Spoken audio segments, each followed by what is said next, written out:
Hello everyone.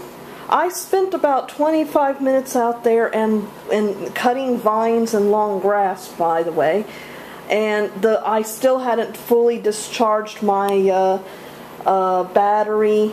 I wore out before the battery did. That's what happened.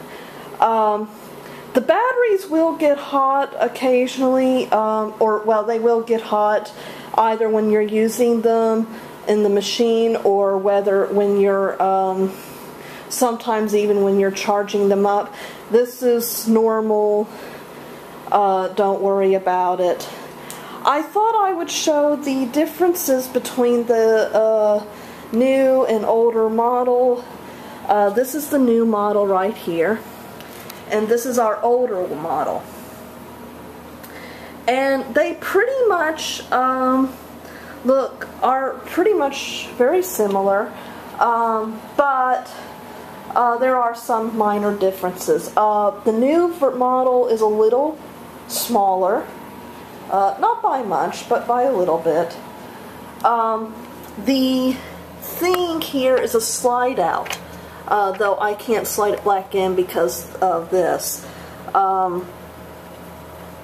So that's a slide out, whereas on the old one, well, it might have rusted in, but it used to snap down like that.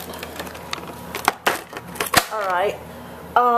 They use the same twine, so if you have to replace it, don't worry about having to get new twine. On the old one, the handle was something you screwed on.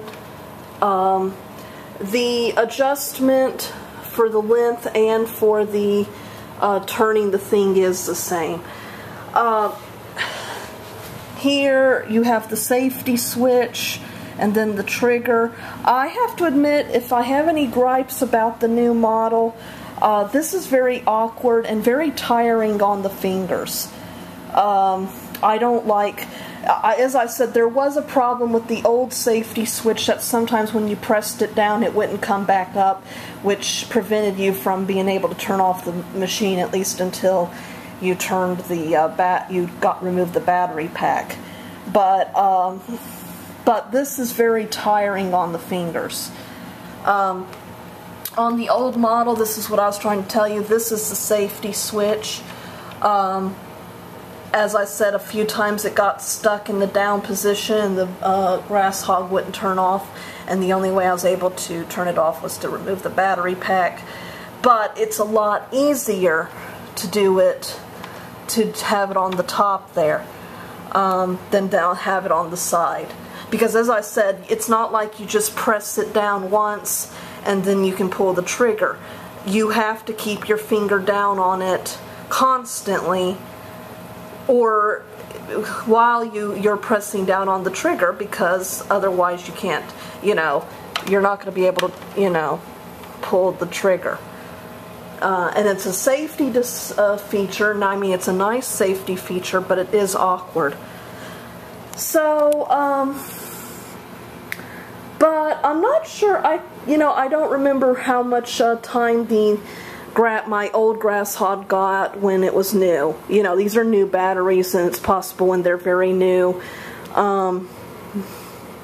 that they can get a lot more work out. And as I've stated, we don't probably use it for normal use. I don't think Black & Decker had our yard in mind when they made these things. So I think it does have, if you're just cutting normal grass, I'm sure probably you can maybe, even what they claim that it can last 6 to 9 hours, maybe that is true, if you have a normal yard. But our yard, of course, is hardly considered normal. Despite all that, though, the machines have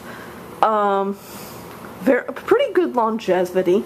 Actually, the grass hog, this machine still works well. It's just that we've just found that the batteries are so expensive, it just makes more sense to buy a new machine rather than just buy the batteries separately when they start to die. But we probably use ours, I would say, maybe 3 times a week, at least during the summer. During the winter, our grass dies and we kind of get a reprieve from yard work.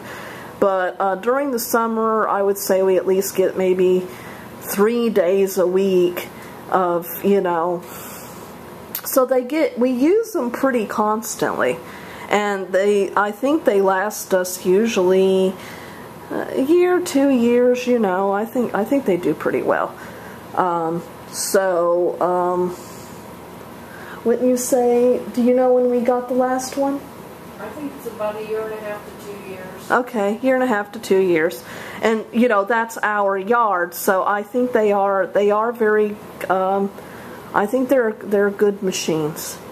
And they're pretty lightweight and strong for what you would expect out of battery operated machines. They're not going to be as strong as a gas trimmer, but they do very well.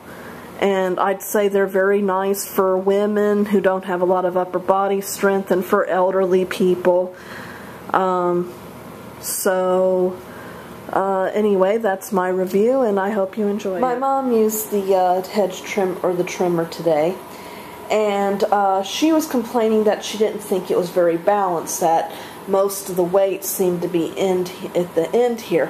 However, we were able to fix that problem by adjusting the handle. And to reiterate how you do that is to press the button and to move it. And we found that it worked in this position. You know, you'll probably have to decide. It probably depends on how tall you are and where your strength is and so forth and so on. But that's good to know.